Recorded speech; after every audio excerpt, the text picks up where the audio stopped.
Bueno, y rapidito nos vamos a Juan Manuel Aragüés, que ya hemos decidido que le vamos a nombrar un edino honorífico, porque como le queremos mucho, pues le traemos un montón y siempre es un gusto escucharle y verle y estar con él.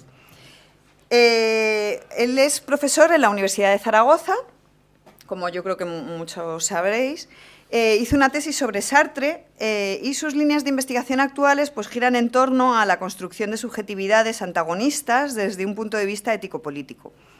Ello pues, le conduce desde el pensamiento deleuziano hasta su gran conocimiento de Marx, pasando por Lordon, toda la cuestión de los afectos y también, por ejemplo, con Christian Laval y Pierre Dardot, con quien ha estado hace poquito. Y bueno, con todos ellos pues colabora en la actualidad. Y bueno, tiene muchos artículos, la verdad es que Juan Manuel Aragüés pues, escribe muchísimo, tanto en prensa diaria, escribe por todos los lados. De hecho, también tiene un texto de Marx que salió en la colección de ¿qué? De RBA. De RBA. Sí. Y bueno, escribe en prensa, ahora también está en El Salto, que nos ha hablado hace un ratillo de ello. Y bueno, y su último libro, él es uno de las presentaciones de libros que yo quería que hubiera en esta sesión, pues lo tenéis aquí, se llama El dispositivo Karl Marx, potencia política y lógica materialista, y bueno, pues yo estoy muy interesada en que nos cuente un poco de qué va antes de leerlo. Muchas gracias. Bueno, pues buenos días a todos y a todas. Lo primero, agradecer a Amanda porque me invitara a este sarao de los que habitualmente nos congregan por aquí, por Madrid, y efectivamente la UNED yo diría que es mi segunda casa porque vengo muy a menudo, gracias tanto a Amanda como a Paco, y siempre es un gozo el venir aquí.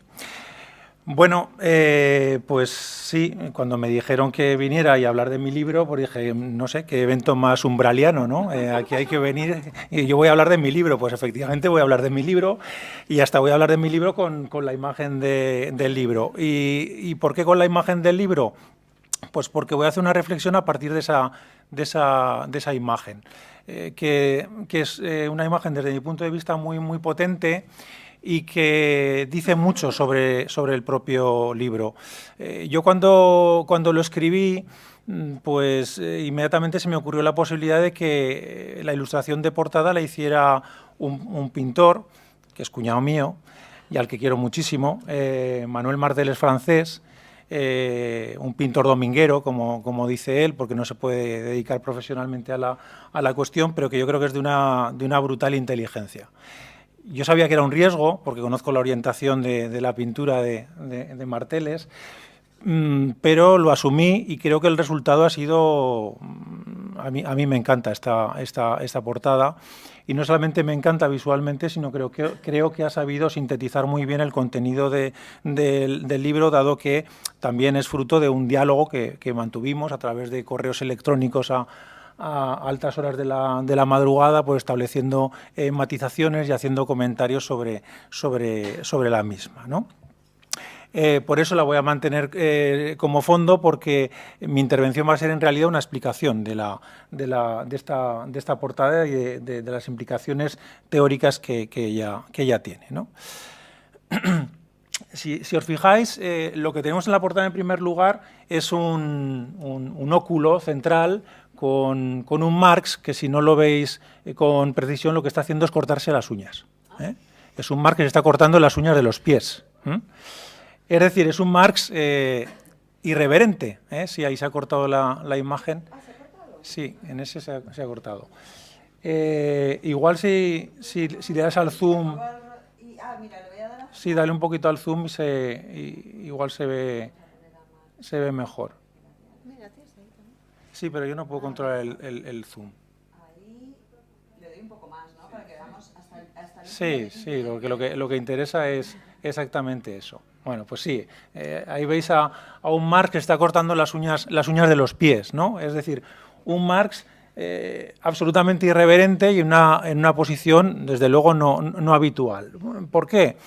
Pues porque a mí lo que me interesaba sobre todo era establecer una reflexión sobre Marx un poco al margen de lo que han sido las tradicionales lecturas que de él se han hecho, pero no por traicionar el texto de Marx, sino precisamente por acudir al texto de Marx, porque yo creo que en Marx hay muchas más cosas de las que habitualmente solemos entender que hay. Es más, yo me he dado cuenta, decía Amanda, un especialista en Marx, para nada. O sea, yo lo que me he dado cuenta es de la cantidad de cosas que no sé de Marx, la cantidad de obra de Marx que me falta todavía por leer, el epistolario tan inmenso que tiene, y para mí el epistolario en el libro ha desempeñado un papel muy importante, ¿no? Hasta el punto de que me he dado cuenta de que si lees a Marx aprendes muchas cosas que si eres marxista no sabes, porque en nuestra tradición, digo, en mi tradición marxista, yo que me considero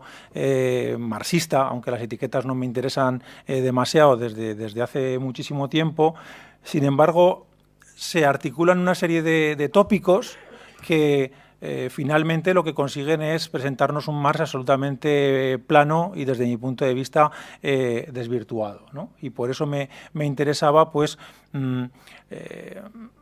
hacer ver que hay otra posibilidad de aproximación, otras posibilidades de aproximación a Marx, partiendo de que entiendo que Marx es un nombre plural, Marx es legión, Marx puede ser leído de muy diferentes maneras.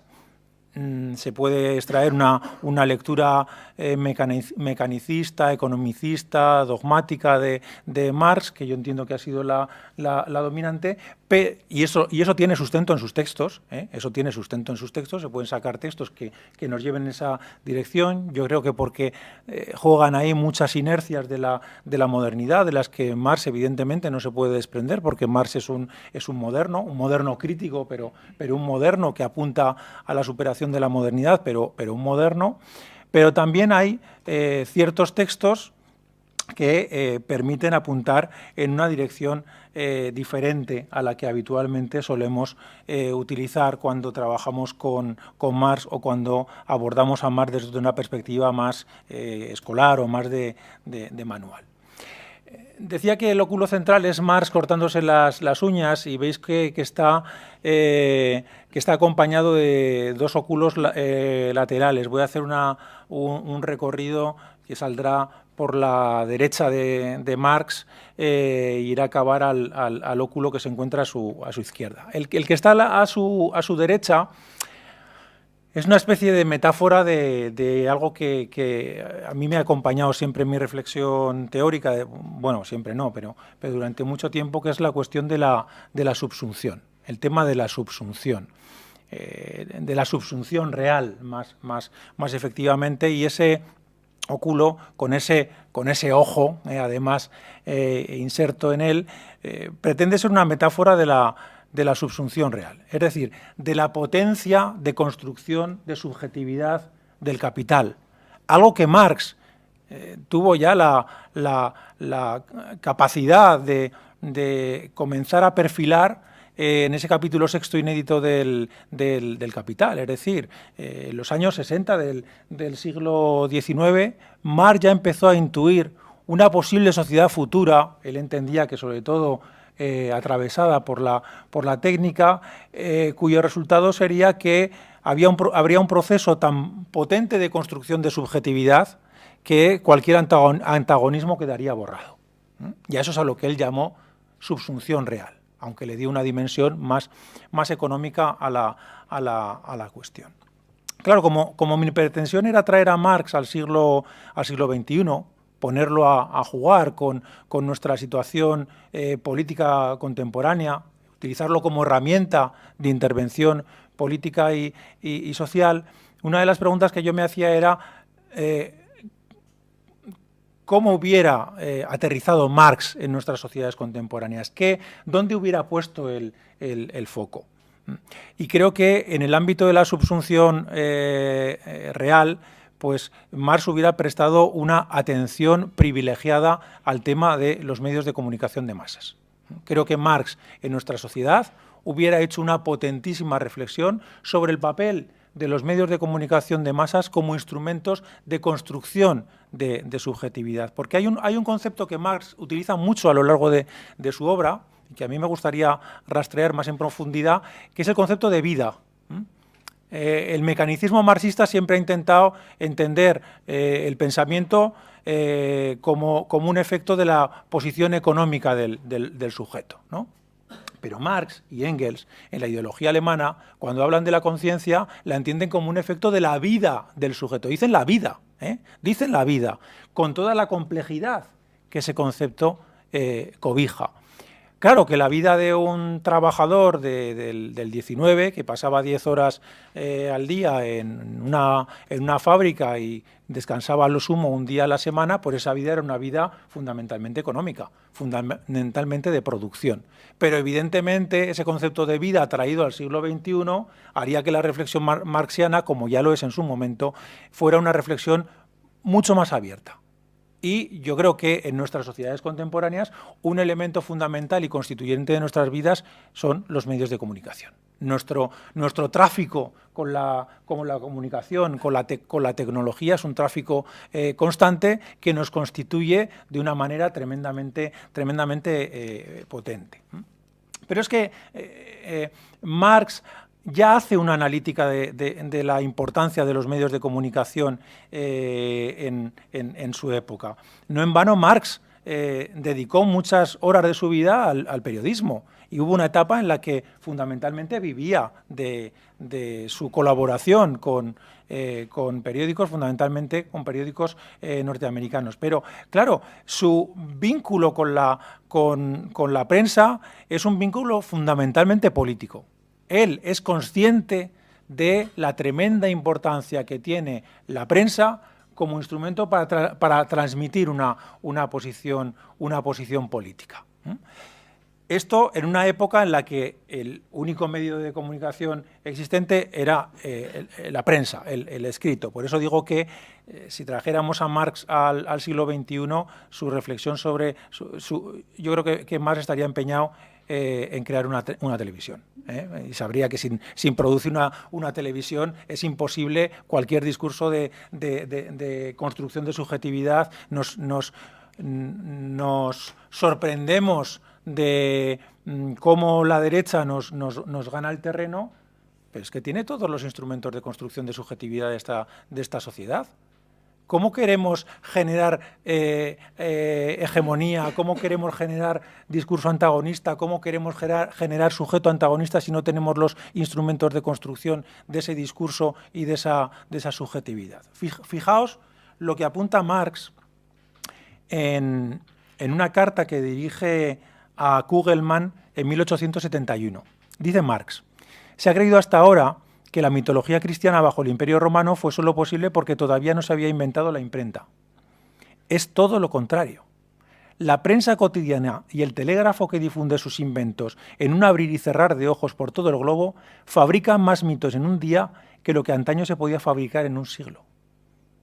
1871. Está reflexionando sobre la potencia del telégrafo para la transmisión de información no veraz a lo largo del planeta. ¿Qué pensaría Marx en nuestra sociedad contemporánea en la que estamos a un clic de absolutamente todo?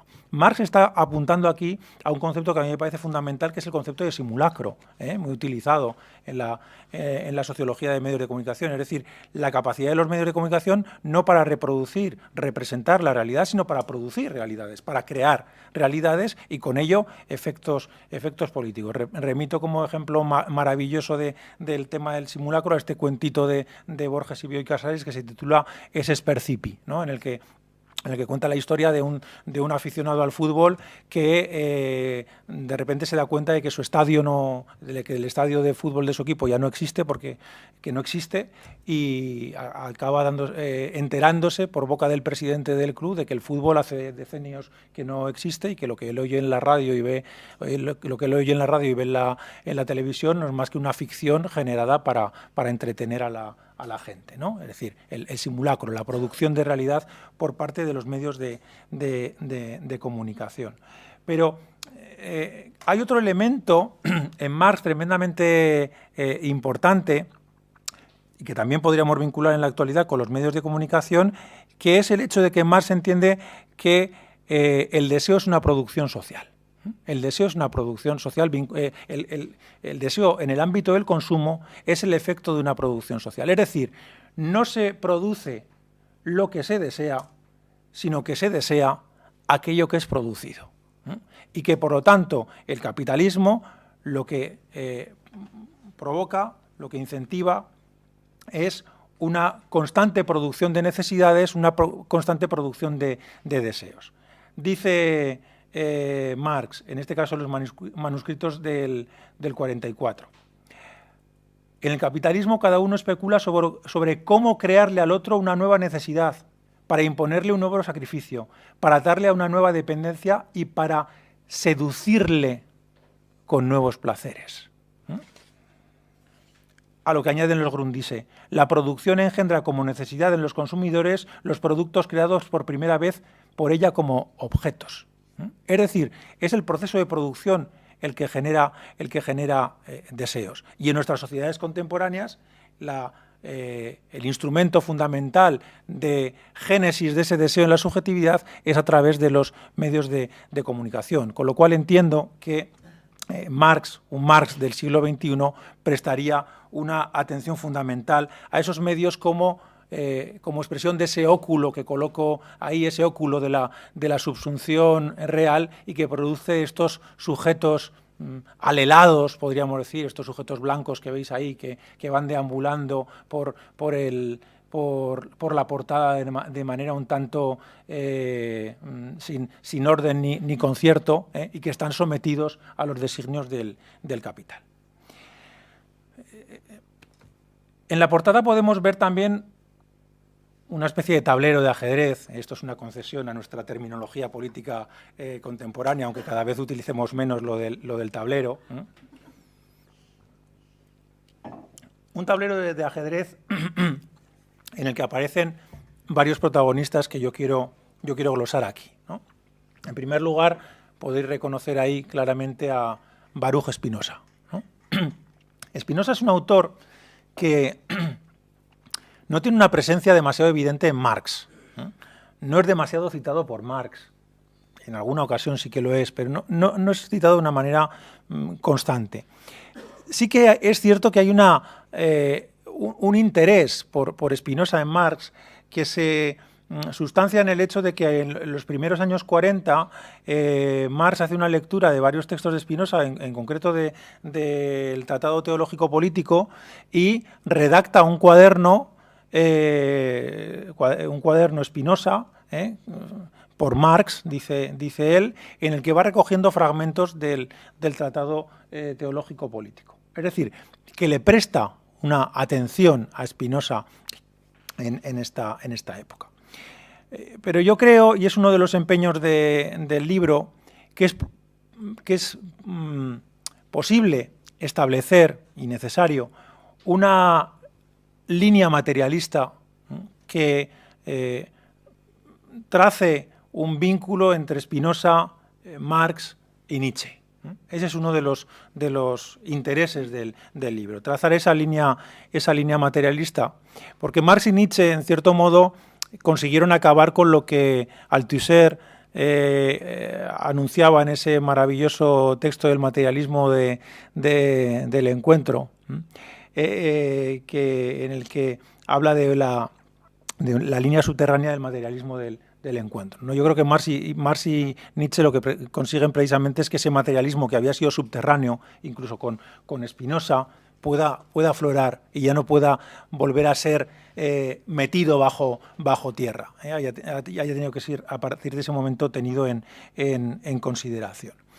Pero ¿por qué me interesa traer a colación a Spinoza? Pues me interesa traer a colación a Spinoza precisamente porque entiendo que en Marx y en Spinoza y en Marx, y esto lo está trabajando muy bien Frédéric Lordon, como tú has dicho. Frédéric Lordon es un filósofo, economista, sociólogo francés, del que acabamos de traducir en Prensas de la Universidad de Zaragoza un libro que se llama Los afectos de la política y que yo recomiendo. En Spinoza y en Marx podemos encontrar, desde mi punto de vista, los trazos fundamentales de una antropología de la diferencia. frente a esa línea dominante de la modernidad, en la que la antropología se construye desde una perspectiva de la existencia de una naturaleza humana común, tanto en Spinoza como en Marx encontramos esos trazos que apuntan hacia una antropología de la diferencia, ¿no? Yo creo que si recorremos las páginas de la ética, las referencias a la diferencia subjetiva son muy evidentes, ¿no? Al entender que un mismo objeto, nos dice Spinoza, puede afectar de manera diferente a diferentes sujetos, nos dice, o que incluso un mismo objeto puede afectar de manera diferente a diferentes sujetos en diferentes momentos, es decir, no somos siquiera iguales a nosotros mismos, estamos en un proceso de devenir.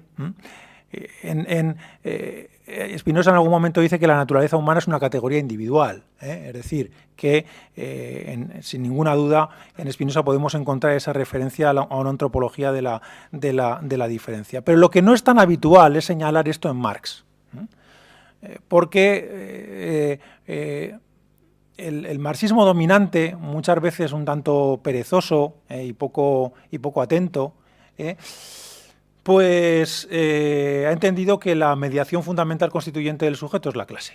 Y ahí se ha quedado la cosa. ¿Qué constituye el ser social del sujeto? La clase social a la que pertenece, cosa que ya decía Marx, que ya decía a Jean-Paul Sartre, que era de una pereza inusitada y que no explicaba absolutamente nada, ¿no? Y que decir que Flaubert era un pequeño burgués del 19 y con eso intentar explicar por qué escribió Madame Bovary, pues no sirve absolutamente para nada, ¿no?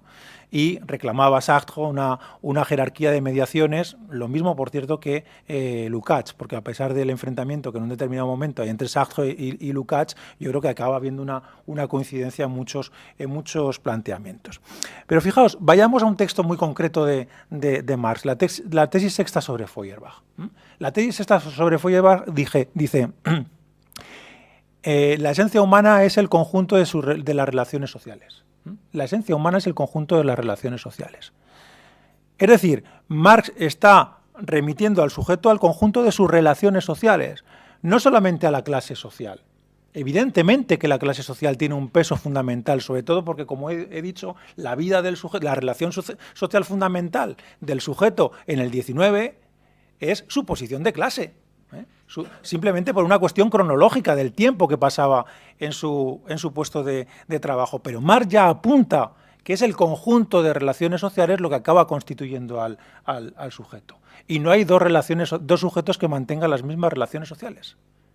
Los sujetos tenemos diferentes relaciones sociales. Por lo tanto, Marx está hablando de un sujeto atravesado por la diferencia.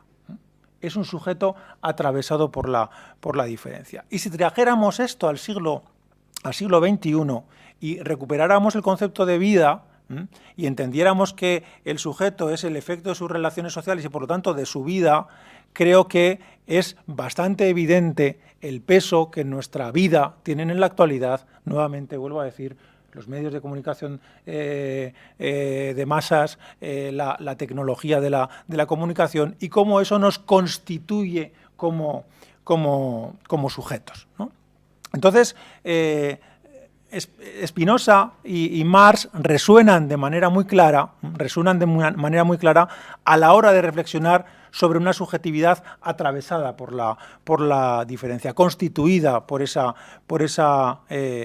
diferencia. Claro, si partimos de la idea de que los sujetos somos diferentes, y recordamos un poquito a Deleuze, ya que estamos entre muchos deleuzianos por aquí, si recordamos un poquito a Deleuze, podemos recordar algunas páginas de diferencia y repetición, ¿no? Donde, hablando de la diferencia, dice que se puede enfocar de dos maneras, que una de las maneras puede cambiarlo todo, dice Deleuze. ¿A qué manera de la diferencia se está refiriendo Deleuze como aquella que puede cambiarlo todo? Aquella que, partiendo de la constatación de la diferencia, es decir, de que somos diferentes, solamente deja un camino a la política, que es el del encuentro, el de la construcción. Si constatamos nuestra diferencia, si partimos del hecho de nuestra diferencia constituyente, el único camino que nos queda es el de la búsqueda de lo común, el de la búsqueda de lo común. Es más, Deleuze lo que está apuntando es dos tipos de diferencia.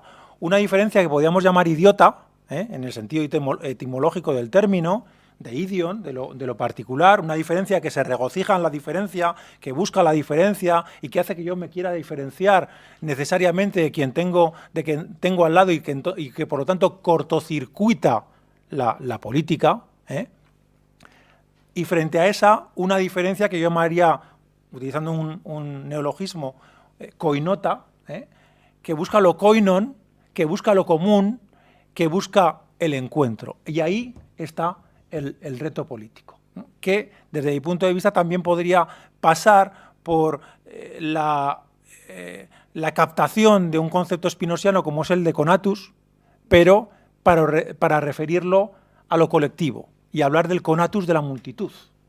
¿Cómo construir un conatus de la multitud? Es decir, cómo construir una política que permita la permanencia en el ser de la mayoría social. No de la universalidad, no de el conjunto de la humanidad, sino partiendo de la idea de conflicto, de la constatación del conflicto, del enfrentamiento, cómo construir una política que permitiera la permanencia en el ser de la mayoría social. Si seguimos recorriendo el tablero, nos aparece a continuación otra cara también reconocible, que es la de Friedrich Nietzsche.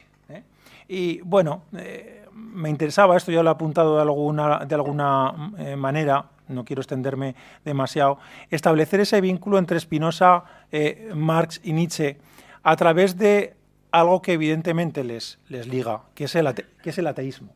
Es el ateísmo. ¿Por qué me parece importante la reivindicación del ateísmo, pero con precaución? Pues porque creo que el ateísmo es la piedra de toque que puede conceder una cierta coherencia materialista a Marx. ¿Qué quiero decir con esto? Que frente a esos múltiples Marx que existen, frente a esos diferentes Marx que existen, hay un Marx teleológico, hay un Marx del fin de la historia, hay un Marx mecanicista, pero hay un Marx completamente diferente a ese. Creo que el ateísmo nos puede servir de criterio de discriminación para que cuando nos veamos obligados a optar entre diferentes Marx, optemos por aquel más rigurosamente materialista, aquel que está sometido a la lógica del ateísmo y que por lo tanto no cree, como diría Althusser, ni en orígenes, ni en finales, ni en esencias, ni en razones, ¿no? Sino que entiende que todo es un caminar, que como dice también, vaya, me ha salido el día althusseriano, sí, que el filósofo materialista coge el tren en marcha. Coge el tren en marcha y responde a lo que tiene delante, ¿no? Y decía que había que coger el ateísmo con una cierta precaución, porque Marx, que sin ninguna duda es un dispositivo ateo, sin embargo, desde una perspectiva política utiliza el ateísmo con tremenda precaución. ¿Por qué? Pues porque entiende que no debe ser instrumento de enfrentamiento con otros posibles aliados políticos. Para Marx el ateísmo tiene una potencia ontológica fundamental, pero políticamente muchas veces lo coloca entre paréntesis. Es más, esa es la razón de su enfrentamiento con los jóvenes hegelianos, ¿no? de izquierda. Si recordáis un texto maravilloso que está publicado por Pretextos, porque yo me empeñé en que saliera ese texto, la introducción a la crítica a la filosofía del derecho de Hegel, de Marx, un texto bellísimo. Ese texto empieza diciendo, la crítica de la religión está sustancialmente acabada. Es decir, y es un texto del 44. Marx está diciendo, ¿vale de hablar de religión? Queridos amigos, vamos a dejar ya de hablar de religión, vamos a dejar de hacer teología, vamos a hacer política. Porque la crítica a la religión ya la ha hecho Feuerbach, la ha hecho bastante bien. Yo hago aquí paginita y media, pero a otra cosa, mariposa, a otro tema, vamos a la política, ¿no? Y cuando está con Bakunin y con otros intentando redactar el manifiesto fundacional de la AIT, Marx se empeña en que no salga el ateísmo como condición de pertenencia a la AIT. Dice, pero vamos a ver, ¿nos vamos a restar aliados por la cuestión religiosa? No pongamos el ateísmo como un problema para generar un sujeto político. Entonces yo entiendo que el ateísmo es un instrumento muy interesante para dotar de coherencia al planteamiento materialista marxiano, pero al mismo tiempo no debe entenderse como un instrumento para generar sectarismos políticos, por decirlo de manera rápida. Y finalmente hay dos figuras que a mí me interesan mucho en el texto y que son mucho menos reconocibles. Ese tercer rostro femenino que aparece en el tablero es el de Viera Zasulich. Es el de Viera Zasulich, que se vincula además con el otro óculo, que es un campo, que es un campo y que en cierto modo pues, está haciendo referencia a la comuna rural rusa. ¿Por qué Viera Zasulich y por qué la comuna rusa? Porque yo creo que precisamente este tema es un tema que nos puede hacer cuando menos reflexionar sobre lo que es la posición de Marx. Sabéis que Viera Zasulich era una militante populista que en un determinado momento escribe a Marx para preguntarle su opinión, porque El Capital se había traducido muy rápidamente al ruso y además había sido acogido de manera pues, bastante entusiasta. Es el país donde más se vende el Capital, con tapas del Nuevo Testamento, para evitar la censura. Es muy bien recibido, pero inmediatamente los que se denominan seguidores de Marx empiezan a extraer conclusiones del Capital pues que a Zasulich le generan problemas. Y precisamente con la cuestión de la comuna. Hay que señalar que Marx había aprendido ruso con el objetivo de poder leer los informes económicos sobre Rusia, que cada vez le iba interesando más como tema de reflexión, ¿no? Y Zasulich le manda una carta a Marx y le dice, a ver, camarada, aquí sus seguidores, aquí tenemos una figura que es la comuna rural, y que ya supone pues, que la tierra está en manos del campesinado y, sin embargo, sus seguidores están diciendo que lo que hay que hacer es privatizar la tierra para luego, cuando hagamos la revolución, volver a hacerla común. Dice, ¿y no nos podríamos ahorrar ese paso ya que la tenemos en común? Bueno, esto hay que ponerlo en relación con una carta que Marx manda a la redacción de una revista rusa que se llama Отечественные записки, es decir, se puede traducir algo así como anales patrióticos o algo por el estilo, ¿no? Y es una carta en la que Marx manifiesta su absoluto desencuentro con sus seguidores en Rusia, a los que acusa de no haber entendido nada del Capital. No de no haber entendido la lógica del Capital, sino de no haber entendido que el Capital era un libro escrito desde y para la Europa occidental, fundamentalmente para Inglaterra. Y entonces lo que les dice es, miren, no pretendan llevar este libro a Rusia, porque Rusia es algo completamente diferente. Yo no he hecho, les dice textualmente, una teoría de la historia suprahistórica. Yo no he intentado encontrar las leyes generales de la historia. Las leyes de la historia se producen en cada proceso concreto. En cada momento y en cada lugar habrá que desentrañarlas, ¿no? Y, por lo tanto, descalifica esa pretensión de sus seguidores rusos de trasladar mecánicamente los planteamientos del Capital a Rusia. ¿Qué quiere decir esto? Que Marx apuesta por la vía populista que Marx apuesta por la vía agraria. No, no quiere decir esto, no quiere decir esto. Lo único que quiere decir es que Marx tiene en cuenta esa cuestión concreta. Y es más, en su respuesta a Vieras Zulich le dice que, bueno, probablemente en Rusia, si se hicieran bien las cosas, se podrían incorporar los adelantos del capitalismo, porque Marx, sabéis que es un gran...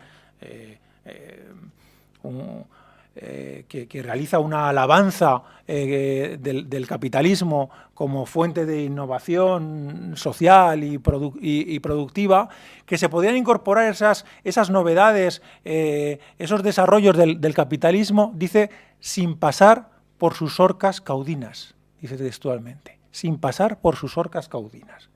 Es decir, que Rusia estaría en disposición de incorporar los procesos productivos, incorporar el desarrollo del transporte, pero podría evitarse parte del dolor que supuso, sin ningún género de dudas, en Occidente, el proceso de reversión de la propiedad común de la tierra, de privatización de lo común, que fue condición de posibilidad, como explica en el capítulo 23 del Capital, para la acumulación originaria.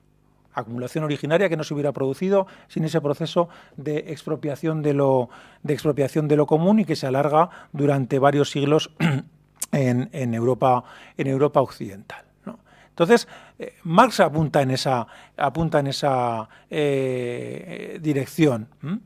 También entiende y señala que ese es un proceso que no se va a poder producir de manera aislada en Rusia, que para que esa revolución triunfara en Rusia es preciso que viniera acompañada de un proceso revolucionario en el resto de Europa. Pero apunta a esa posibilidad y pondera el hecho de que la tierra ya tenga un carácter comunal en Rusia.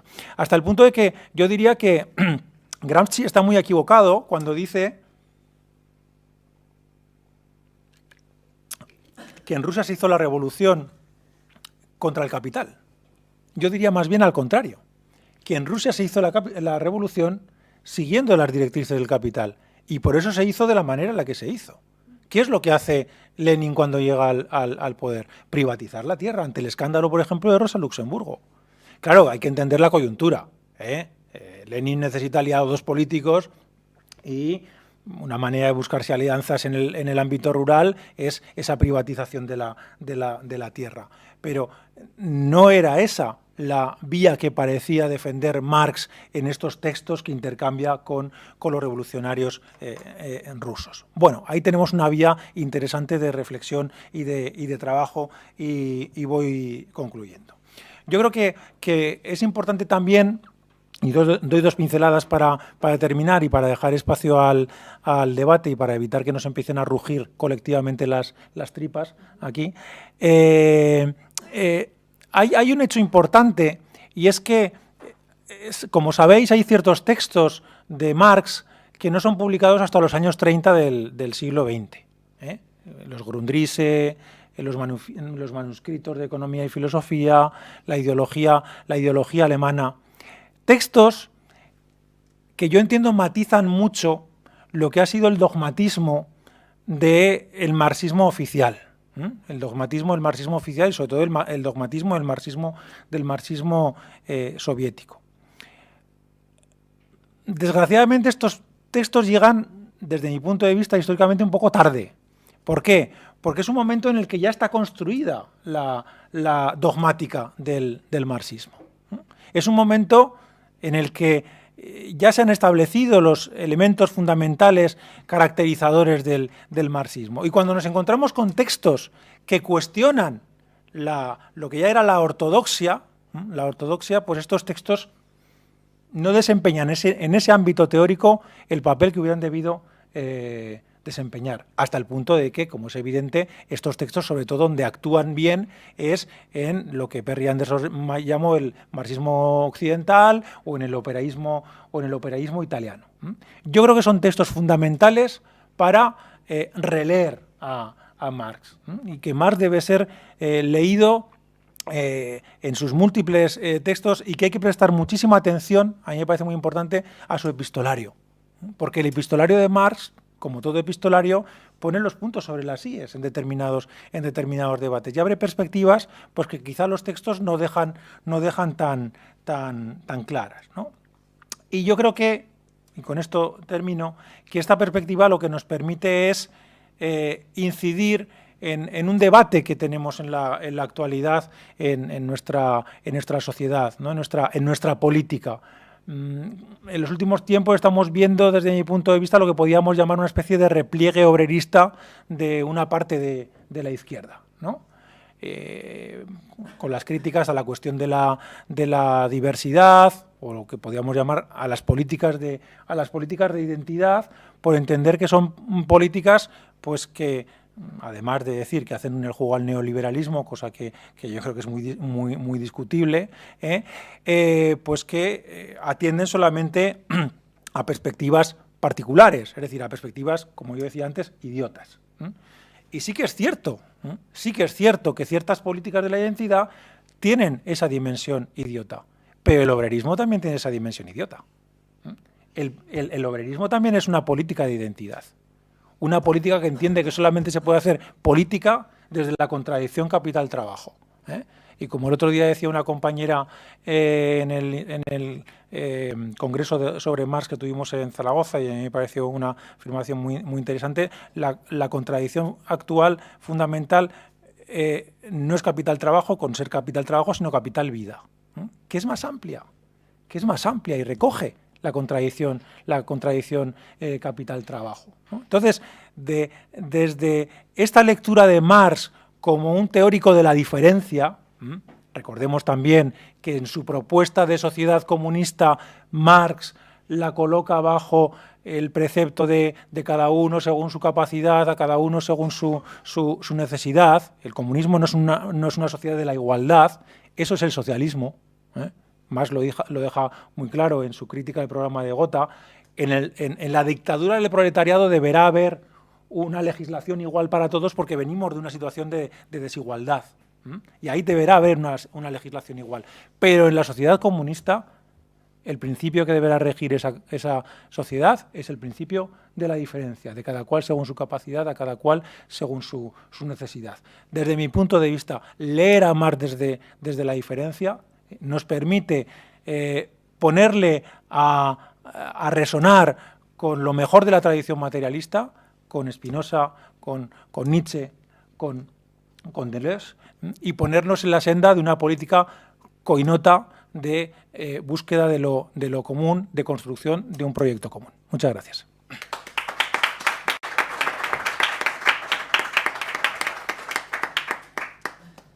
Bueno, pues muchísimas gracias, Juanma. Como siempre es un gusto oírte. No sé si algún lucachiano de la sala querrá decir algo, que tenemos a los lucachianos aquí metidos. Yo, si no tenéis nada, sí que querría decir, bueno, ¿no hay preguntas por ahora? Bueno, sí, yo... ¿Sí? El lucachiano. Pero bueno, no...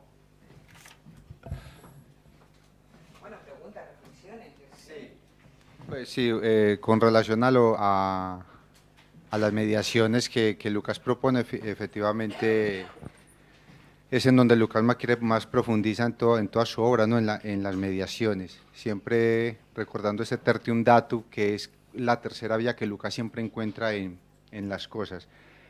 Pero más que una reflexión sobre Lucas, yo cuando el profesor Aragüés estaba exponiendo las imágenes del mosaico que tiene ahí de su tablero, a mí el que de entrada cuando lo vi me sorprendió fue a Nietzsche. Yo decía, pero ¿por qué está Nietzsche ahí? Entonces, bueno, cuando establece el lazo con el ateísmo, bien, ¿quién no va a reconocer la grandeza de Nietzsche como filósofo? Así haya cometido todos los errores que en teoría cometió. Y me sorprende más que todo porque, profesor Aragüés, porque Nietzsche es un antisocialismo, ¿no? Se opone al socialismo. porque según él, esa chusma es la que ha roto el espíritu aristocrático romano, que siempre ha sido el espíritu judeocristiano, luego Lutero, luego la Ilustración, la Revolución Francesa, han sido los que han roto con el espíritu aristocrático, que es el que tiene que gobernar, y si al final se impuso la chusma. Entonces, la chusma socialista. Entonces, por eso me chocaba un poco la imagen de Nietzsche en el mosaico. Era la reflexión que yo quería hacer con relación a tu exposición. De resto, muchísimas gracias, porque he tomado muchos apuntes y muy valioso toda la información. Gracias. Bueno, como aquí hay mucho deleuziano, claro, los deleuzianos, cuando nos acercamos a un autor, siguiendo al maestro, nos acercamos por detrás, ¿no? Eso dice Deleuze, ¿eh? Y le hacemos un hijo, pero que es monstruoso. Entonces, efectivamente, pues Nietzsche tiene muchos problemas, pero también yo creo que tiene muchos elementos de interés, ¿eh? Tiene muchos elementos de interés, porque precisamente esa masa de la que tú hablas viene contestada por una voluntad de poder que, entendida con este aire spinosiano que yo quiero darle, pues nos hablaría de una autonomía radical y de un sujeto que se autoconstruye a sí mismo. Es decir, no entender el aristocratismo desde una perspectiva social, sino desde una perspectiva de autoconstrucción del sujeto, ¿eh? El aristócrata como aquel que es capaz de construirse a sí mismo, tomar en sus manos la construcción de sí, frente a los procesos de construcción de subjetividad que produce la normalización social al uso, ¿no? Entonces, bueno, yo creo que Nietzsche es un instrumento muy interesante para analizar nuestra sociedad mediática, ¿eh? Su teorización de la verdad como un resultado de fuerzas, como el resultado de fuerzas en pugna, creo que describe a la perfección la dinámica de los medios de comunicación de masas, que son los productores de verdad en nuestras sociedades, y que son productores de verdad no porque lo que digan se adecúe a lo real, sino porque tienen potencia, sino porque tienen poder. Y en ese sentido es en el que a mí me interesa recuperar a Nietzsche. Sí, bueno. Está. No, yo decir que estoy, vamos, completamente de acuerdo en todo lo que me ha dicho Juanma. Y además, sobre todo, en el planteamiento de dos temas que yo creo que son fundamentales y que al menos en las lecturas que yo le he visto, por ser heterodoxas, yo creo que giran demasiado hacia el otro lado, ¿no? Que es el problema de Vera Zasulich y la especificidad del desarrollo de qué es lo que hace Marx, o mejor dicho, bueno, desde otro punto de vista, no lo que haga Marx, que Marx podía hacer lo que le diera la gana, sino qué es lo que podemos recuperar nosotros de Marx, o dicho, qué idea de socialismo o de comunismo tenemos. O debemos de tener, o en fin, no sé. Ese es un punto, ¿no? Y el otro, el problema de marxismo y diferencia. El primero, bueno, vamos a ver. Hay una... yo estoy en un, como deleuziano, obviamente, en un marxismo de la contingencia. Es decir, el marxismo, mejor dicho, el capitalismo surgió de forma absolutamente contingente. Y hubo varios, Marx analiza varias veces, el fantasma del capitalismo rondó al mundo varias veces. Bueno, aquí el mundo se entiende el mundo civilizado, claro. Sí, claro, es que es el mundo civilizado, claro. Y luego en los papúas, en la isla Te voy a Papúa, tirar a los caníbales. en los caníbales y los papúas, el capitalismo no les rozó ni les rozó nada hasta que llegaron los capitalistas y los metieron en la historia. Hegel Dixit. No, pero bueno, lo que me refiero. Entonces, hubo un capitalismo en Roma, hubo un protocapitalismo, los chinos. ¿Por qué en el siglo XVI no fueron los europeos, sino los chinos? Bueno, el cierto es que eso hubo una cosa contingente que pasó en Europa, en Centro Europa, 16, 17, vamos, lo analiza muy bien Marx, lo analiza Deleuze en el Antiedipo, un flujo de de riqueza desterritorializada, un flujo de mano de obra desterritorializada y que chocan en un momento dado y surge el capitalismo. Ahora bien, el problema es que una vez que ha surgido eso, bueno, claro, es que hay culturas, civilizaciones, como lo queramos ver. Esto sería más una civilización que ha generado una cultura, ¿no?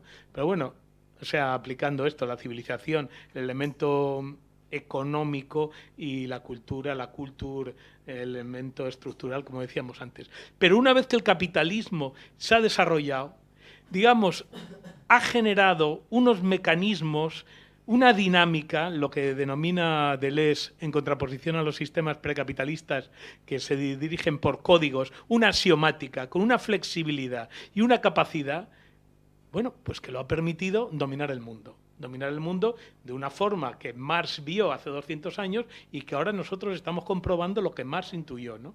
Entonces, claro, ahí esto nos plantea, sobre todo a los periféricos, el problema de si lo que dice Marx, y aquí digo lo que dice Marx, lo que dice la Segunda Internacional y lo que dice la Tercera Internacional, y si me apuráis, aunque yo lo conozco menos, hasta lo que dice la Cuarta Internacional, es que hay un desarrollo, o sea, que para dicho de forma muy... Eso tiene que ver también con lo de la modernidad, dicho de forma muy cruda, que el socialismo es una superación del capitalismo, pero no una absoluta destrucción del capitalismo. Entonces, eso supone que en algunas condiciones, como el propio Marx dijo, como el propio Lenin hizo, como el propio Mao hizo, en condiciones precapitalistas, pues a veces lo que hay que intentar es desarrollar el capitalismo.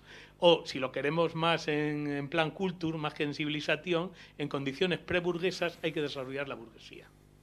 Claro, tengan en cuenta que la burguesía supone el laicismo, supone la democracia, supone muchas cosas. Supone el modernismo cultural, es decir, que podamos reírnos hasta de Dios, cosa que todo esto está en declive, ¿no? Entonces yo creo que desde el punto de vista periférico, yo lo he visto sobre todo en América Latina, pero en España también, ¿no? Porque yo me he dedicado todo este año marxista a leer los textos de Marx sobre América Latina y sobre España.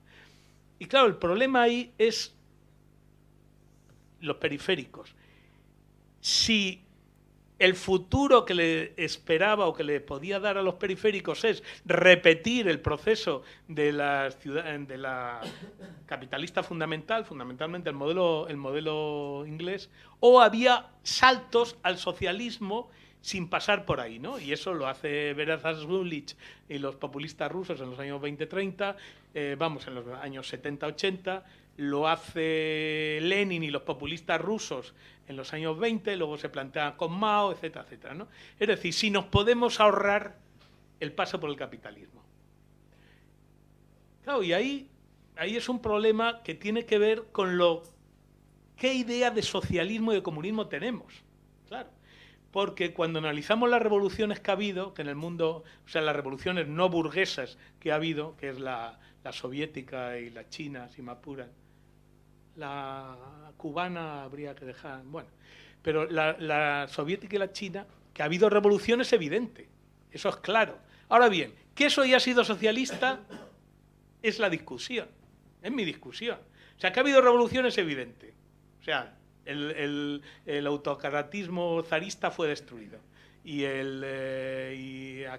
la república más o menos que se basaba sobre el gobierno imperial chino también.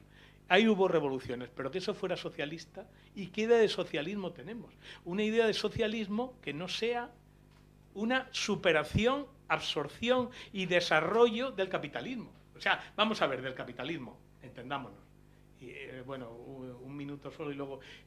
el capitalismo tal como hace el manifiesto comunista, cuidado. O sea, que es la loa más grande que se ha hecho el capitalismo nunca.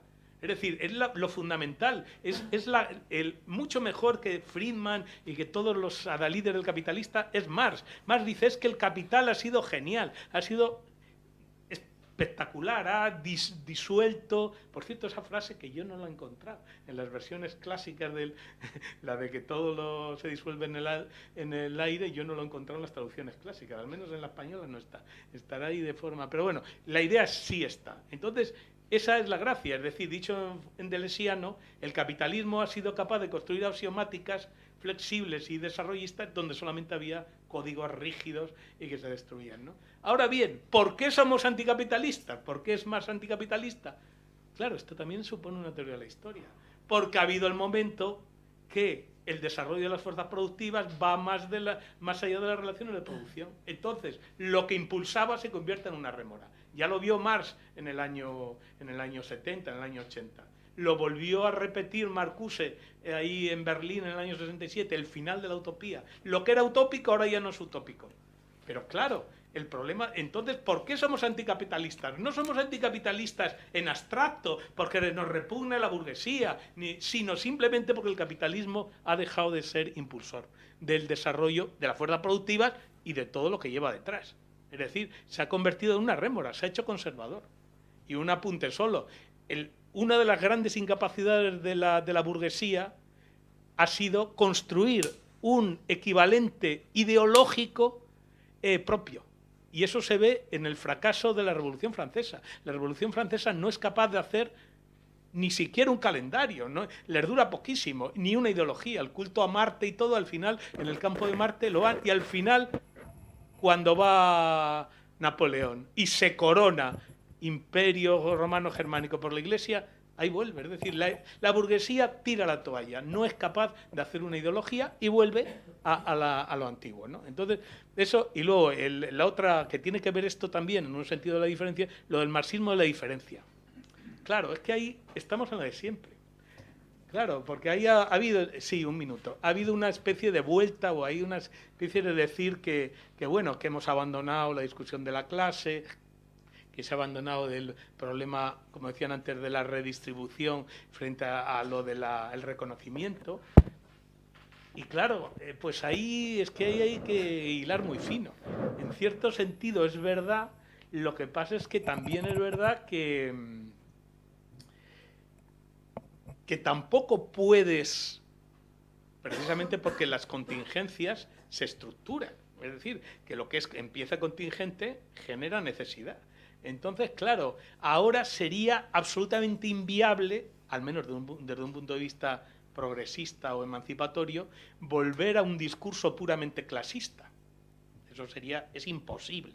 Es decir, que ya somos todos desde, bueno, quitando la extrema derecha, desde la derecha liberal hasta los socialistas y los comunistas, todos somos feministas, en la teoría, en la práctica hay mucha tela que hablar, pero bueno, todos somos feministas, todos somos ecologistas, todos somos incluso poscoloniales, todos somos eso objetivamente, no es que lo queramos o no, es que el mundo ha cambiado y el air du temps, como dice el anuncio, es ese. Ahora bien, eso no significa que no haya que volver a replantear en otras condiciones el discurso, porque es una de las claves redistribuidor y todo eso. Claro, ese es el problema. Entonces yo creo que no está mal, y solamente acabo con esto, a mí lo que me parece importante, no, de este planteamiento, así la parca, ¿no? Viene la parca ahí, dice, ya te corto el hilo. No, solamente un punto. Lo que me parece importante, tanto de los populismos de derechas y tal, como incluso estas especies de vuelta al orden en algunos sitios del movimiento obrero, los alemanes, en fin, tal, es solamente lo que yo quiero poner, es que esta gente considera problema lo que el mainstream de los progres no consideramos problema. Es decir, consideran problema el ecologismo, en algún sentido, cuando hay un conflicto entre el lince o una fábrica, el amianto y lo otro, problemas del feminismo también, hay veces que en el hilo fino se producen problemas y luego en el problema de la redistribución. Entonces, a mí lo que me parece importante y que les tenemos que hacer caso es considerar problema lo que nosotros ya no considerábamos problema, porque ya todos somos postcoloniales, feministas, ecologistas y todo eso. Bueno, si queréis contestar los dos, porque Sara, yo creo que también... puede decir cosas. No os preocupéis, los que no estáis acostumbrados, esto es la conversación tranquila que tenemos en las comidas. Además, cuando nos juntamos Juan Marburro y yo, Berta Zulik sale y esto sale. O sea que no os preocupéis que seguiremos. Estoy completamente de acuerdo. Estáis invitados, hemos avanzado a participar también. Bueno, la segunda cuestión, Paco, completamente de acuerdo. O sea, yo creo que de lo que se trata es de que afinemos en la posición política, ¿eh? No se trata ni de volver a un obrerismo desatendiendo las otras cuestiones, ni la posición contraria, ¿no? Olvidarse de la contradicción capital-trabajo que está ahí, ¿no? Lo que pasa es que muchas veces en estas contingencias políticas en las que nos movemos, pues tenemos poco matiz, ¿no? A la hora de abordarlas, pero estoy de acuerdo con lo que dices.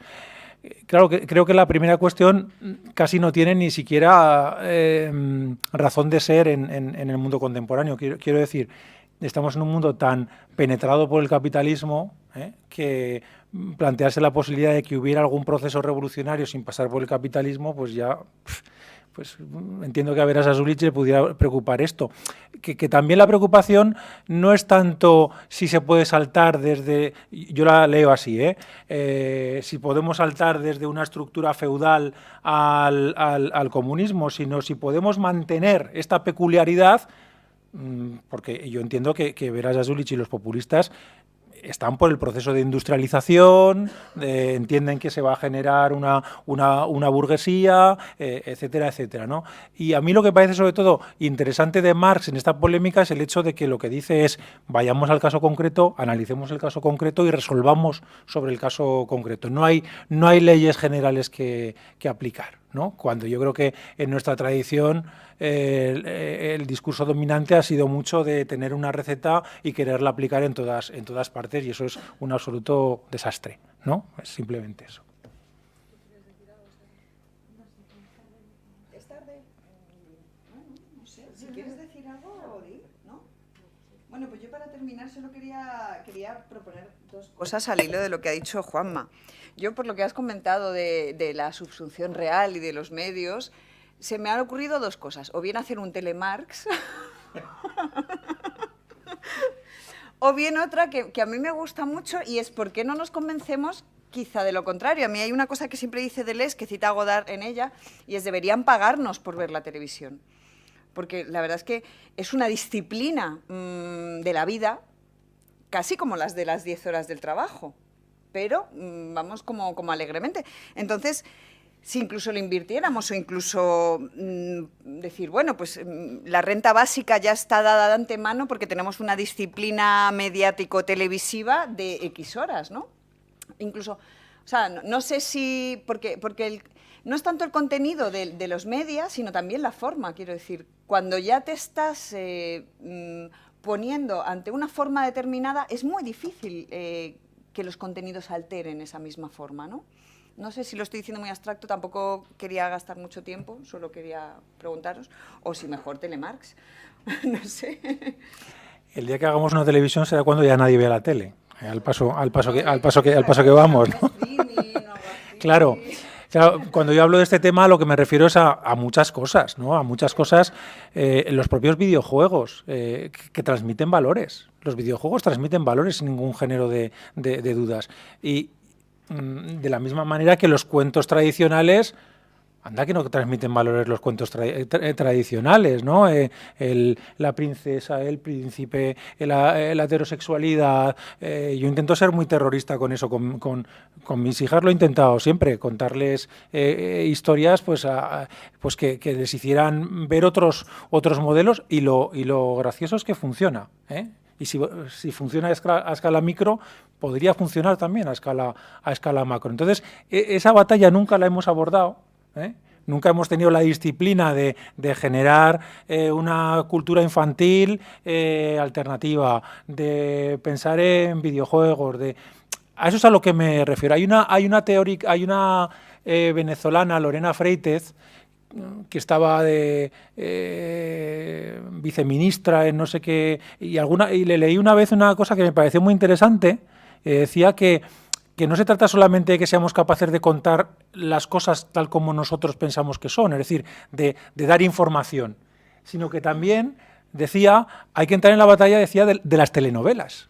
Y dice, porque son formatos, y decía muy suramericanamente, que enamoran, y estamos dejando que nos enamoren a las audiencias con una serie de valores absolutamente contrarios a los nuestros, y lo estamos dejando pasar. Es decir, que ahí hay una batalla que va, ya no sería el telemarx, que sobre todo si le ponemos telemarx no lo va a ver nadie, sino ser capaces de conseguir esa capacidad de seducción, y más utiliza la palabra seducción, de seducción que tiene el capital utilizando estas herramientas. Yo creo que muchísimas gracias.